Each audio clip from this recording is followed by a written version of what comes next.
Servus und Hallo, liebe Freundinnen und Freunde, Bernd hier. Ihr seht, es regnet in Strömen.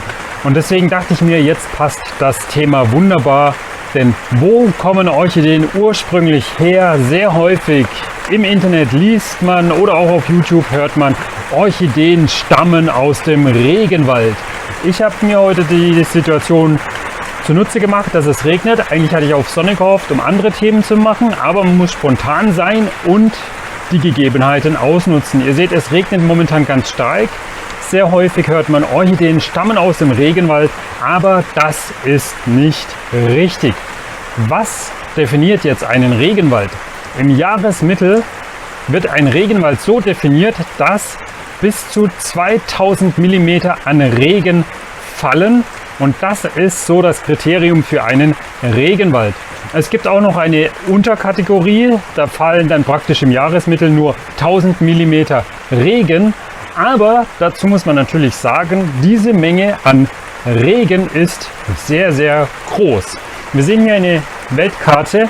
Auf dieser Weltkarte praktisch hier über dieses Band ziehen sich praktisch die Regionen der Regenwälder. Jetzt ist das aber so, dass Orchideen nicht nur aus Regenwäldern stammen, sondern sehr weit verbreitet sind. Das schauen wir uns jetzt gleich direkt auf der Karte im Detail an, wo welche Orchideenarten in welcher Anzahl vorkommen.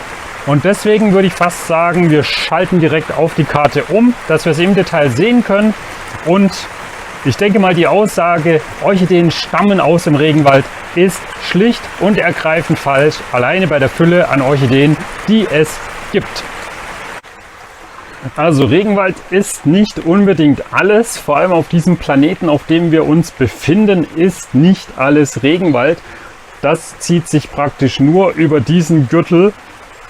Und da sind die Regenwälder, die im Jahresmittel 2000 mm Regen aushalten müssen und dementsprechend ist es dort sehr nass. Dazu muss man natürlich sagen, dass Orchideen jetzt nicht zwangsläufig auf so viel Regen stehen. Wenn man jetzt zum Beispiel hier diese Asconcentrums nimmt, verglichen mit dieser Bulbophyllum, dann wird man schon feststellen, die schauen ja komplett unterschiedlich aus. So eine Asconcentrum hat so schwarze Punkte, wie wir hier sehen können auf den Blättern. Das ist ein natürlicher Schutzmechanismus, dass die Pflanze sich vor starker Sonnenstrahlung schützen kann, so ähnlich wie das bei uns ist, wenn wir uns mit Sonnencreme einreiben.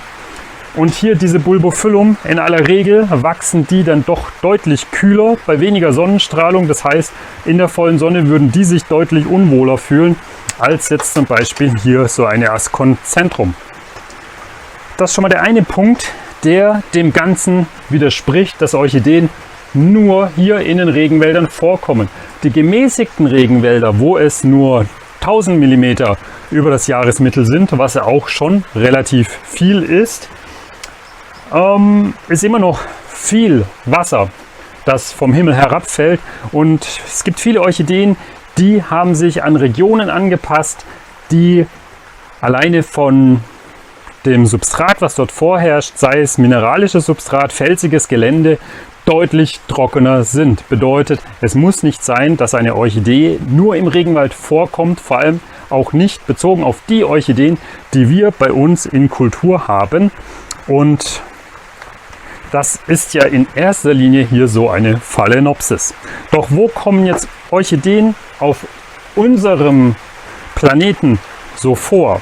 Das ist eigentlich eine ganz interessante Sache, denn es ist erstaunlich, dass praktisch bis auf die Antarktis überall Orchideen vorkommen können und das auch in Regionen, die sehr, sehr kalt sind. Das heißt, selbst im nördlichen Polarkreis kann es Orchideenvorkommen geben und das ist logisch, denn selbst bei uns in den Alpen, wenn der Winter vorbei ist, der Schnee geschmolzen ist, dann treiben ab Mai, Juni die Orchideen aus, blühen dann meistens Juni, Juli, teilweise auch im August.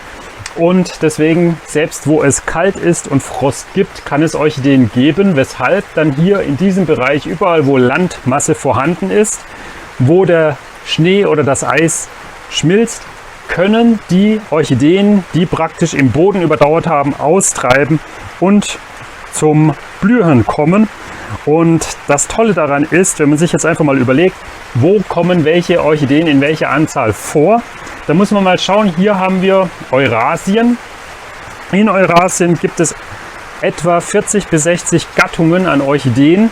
Sicherlich sind hier einige auch noch gar nicht erforscht worden, weil es doch hier auch Regionen gibt, die sehr kalt sind und jetzt erst mit der Veränderung des Klimas, mit der Klimaerwärmung, dadurch, dass jetzt hier es auch immer wärmer wird, natürlich auch neue Orchideenarten oder Gattungen entdeckt werden können, die vielleicht bis jetzt noch nicht erforscht worden sind, weil die Bedingungen bisher so waren, dass man das gar nicht entdecken konnte. Wenn wir uns jetzt Nordamerika anschauen, in Nordamerika finden wir 20 bis 30 Orchideengattungen. Man muss dazu natürlich sagen, eine Gattung sagt noch nichts darüber aus, wie viele Arten in dieser Gattung enthalten sind. Das will ich jetzt in diesem Thema auch gar nicht erörtern, sondern das wird es jetzt zukünftig immer mal wieder geben, wenn es um die einzelnen Gattungen geht. Wenn wir uns den Neotropis anschauen, also hier Brasilien, Argentinien, Kolumbien, Peru, Venezuela, dort gibt es sehr, sehr viele Orchideen. Und zwar finden wir dort 300 bis 350 Gattungen. Innerhalb dieser Gattungen natürlich sehr, sehr viele Arten. Die Artenvielfalt hier in dieser Region und auch im tropischen Asien als Beispiel ist sehr, sehr hoch. Das heißt, hier sind wir zwar in diesem Bereich der Regenwälder, die ich euch vorhin genannt habe, aber selbst in dieser Zone finden wir sehr, sehr viele Orchideen. Jetzt können wir natürlich sagen, ja, wenn hier doch die größte Gattungsvielfalt ist, dann stimmt die These doch schon, dass die Orchideen aus dem Regenwald stammen.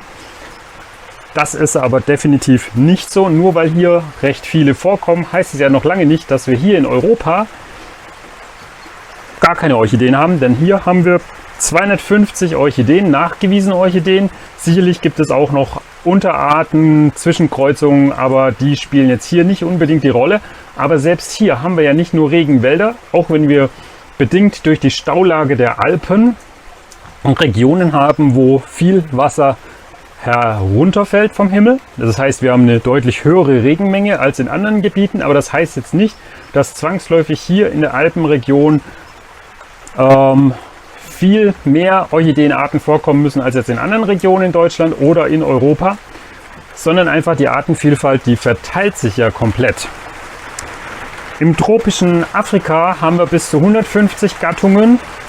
Hier gibt es mit Sicherheit auch Orchideen, die deutlich trockenere Bedingungen aushalten können. Hier sind die Orchideenarten auch komplett anders als zum Beispiel in Brasilien. Das heißt, wenn wir jetzt auch nach Australien gehen, dann haben wir hier natürlich auch wieder ein komplett anderes Spektrum an Orchideen und das muss man natürlich auch berücksichtigen. Die entwickeln sich komplett getrennt von den anderen Orchideengattungen und Arten.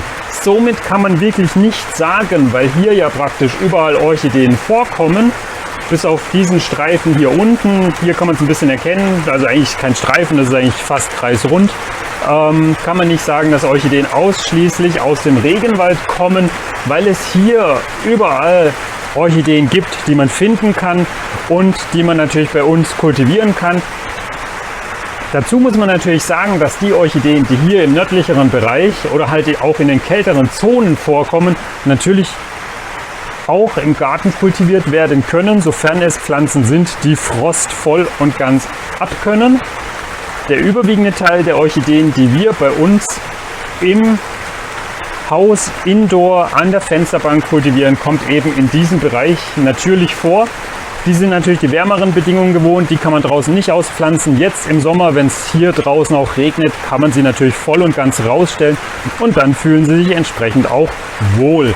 Deswegen würde ich mal sagen, Regenwald ist so eine Aussage, die stimmt bedingt bezogen auf die einzelnen Gattungen, die auch speziell auf den Regenwald angepasst sind, die auch diese Regenmengen benötigen zum Wachsen, aber bestimmt nicht auf die Gattungen, die deutlich wärmer stehen können. Und nicht alles, was Orchidee ist, hat was mit dem Regenwald zu tun. Nebelwälder sind meist auch sehr begehrt bei Orchideen, einfach aufgrund dessen, es ist eine hohe Luftfeuchtigkeit vorhanden, aber gleichzeitig nicht ganz so nass und feucht, wie es eben im Regenwald ist. Da muss man jetzt auch wirklich schauen, welche Orchidee, welche Gattung es ist. die man in Kultur hat. Und dann weiß man auch, die muss dauerfeucht stehen, die muss deutlich trockener stehen. Sonst müsstet ihr auch zu Hause, in der Wohnung, im Zimmer viel, viel mehr gießen. Wir sind jetzt hier praktisch auch im schwäbischen Regenwald angekommen. Ihr seht hier, es regnet und schüttet. Das freut die Orchideen, sofern sie im Sommer draußen stehen und richtig viel Wasser abbekommen. Das macht den Orchideen wirklich Spaß. Wenn ihr noch weitere Fragen habt zum Thema Orchideen, Kultur und Pflege, wo die eine Orchidee herkommt und wie ihr diese so und so pflegen müsst, ob es wirklich eine Regenwald-Orchidee ist, dann würde ich sagen, schreibt das gerne in die Kommentare. Abonniert den Kanal für die nächsten Videos. Ich würde mich freuen, wenn ihr beim nächsten Video dabei seid. Deswegen bis zum nächsten Video und tschüss.